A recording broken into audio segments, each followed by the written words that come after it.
நீங்க செய்யற காரியம் வாய்க்கணுமானா இந்த வேதத்துல பிரியமா இருந்து அதை தியானிக்கணும். அதனாலதான் சொல்ற, தினம் காலையில எழுந்து நீங்க வசனத்தை தியானித்து ஜெபிக்கணும்.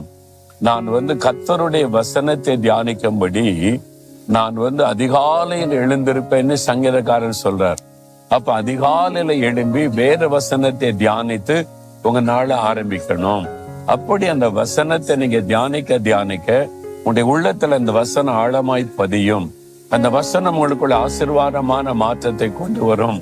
இந்த வசனம் உங்களுக்குள்ள பரிசுத்தத்தை கொண்டு வரும், ஆறுதலை கொண்டு வரும், சமாதானத்தை கொண்டு வரும், சுகத்தை கொண்டு வரும், ஜெயத்தை கொண்டு வரும்.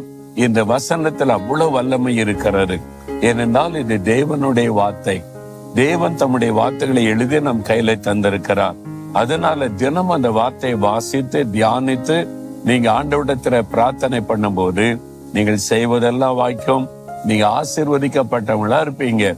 இன்னைக்கு உங்களுடைய வாழ்க்கையில ஏதோ ஒரு ஆசீர்வாதம் தடைப்பட்டு நிக்குது, காரிய வாய்க்கல, கலங்கி நிக்கிறீங்கல்ல, உடனே கர்த்தருடைய வேதத்தை வாசிங்க. முடிந்தா முழங்கால் படியிட்டு ஒரு அதிகாரம் 2 அதிகாரம் வாசித்து அந்த வார்த்தைகளை வைத்து ஜெபம் பண்ணுங்க. இன்றைக்கே காரியம் வாய்க்கும். நீங்க சோதித்து பாருங்க, அற்புதம் நடப்பதை நீங்கள் காண்பீங்க.